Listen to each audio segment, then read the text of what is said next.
Bonjour et bienvenue dans ce nouvel épisode des Blabla de Sandra, le rendez-vous des auteurs passionnés d'écriture et d'auto-édition. Aujourd'hui, on s'attaque à une question qui divise beaucoup dans le monde littéraire. Faut-il publier sous pseudonyme? Est-ce une stratégie judicieuse ou un frein à la reconnaissance? Allez, on pèse le pour et le contre ensemble. Premièrement, pourquoi publier sous pseudonyme? 1. Pour préserver son anonymat. Beaucoup d'auteurs choisissent un pseudonyme pour garder leur vie privée à l'abri, surtout s'ils écrivent sur des sujets sensibles ou très personnels. J'ai décidé d'utiliser un pseudonyme lorsque j'ai publié mon premier roman en auto-édition SOS Flemmard. J'ai fait ce choix car je me sentais plus à l'aise, plus libre de mes mots en utilisant un pseudonyme. J'ai eu le sentiment que me renommer ainsi, c'était comme une forme de naissance en tant qu'écrivaine. D'autant plus que le nom que l'on choisit est rarement neutre, je pense. J'ai choisi Sandra car c'était le prénom que j'aurais dû porter et Ganval parce que c'est le nom d'un personnage ambigu dans un roman que j'apprécie énormément, Cristal qui songe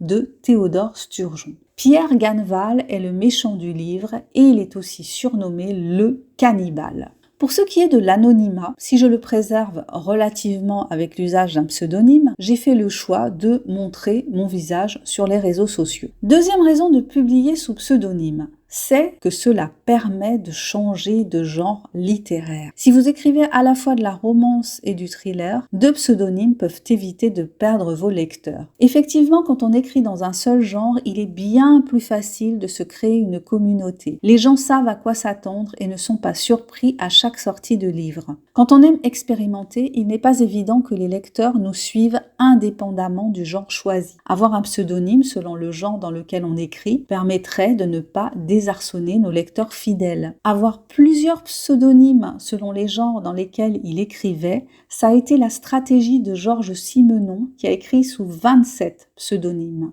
C'est aussi cette stratégie qu'a choisi l'écrivain brésilien Ryoki Inoue, écrivain si prolifique qu'il figure dans le livre des records. Il a utilisé 39 pseudonymes. Troisième raison de publier sous pseudonyme, éviter les biais et les jugements. Certains auteurs prennent un nom neutre ou de genre opposé pour éviter les préjugés sexistes, raciaux ou sociaux. Je vais prendre un exemple ancien, celui de Charlotte Brontë, qui, lorsqu'elle envoya le manuscrit de son roman devenu un classique de la littérature anglo-saxonne, Jane Eyre, choisit un nom d'homme, Currer Bell, car à l'époque, au XIXe siècle, une femme écrivaine n'était pas prise au sérieux. Elle a cherché ainsi à mettre toutes les chances de son côté pour que son roman soit édité. Quatrième raison de choisir un pseudonyme, créer une marque plus percutante. Un nom plus court, plus anglo-saxon ou plus mystérieux peut aider à se démarquer dans les rayons. Je pense à Emily Blaine, autrice de romance. Elle est française, mais son nom de plume a une consonance anglo-saxonne, ce qui, j'imagine, facilite l'accueil de ses romans qui sont traduits dans plusieurs langues. Deuxième chose importante par rapport au choix d'un pseudonyme, quelles sont les bonnes questions à se poser justement avant de décider ou non d'utiliser un pseudonyme? Voici quelques questions à se poser avant de trancher. Est-ce que je veux protéger mon identité pour des raisons personnelles ou professionnelles? Est-ce que je vais écrire dans plusieurs genres?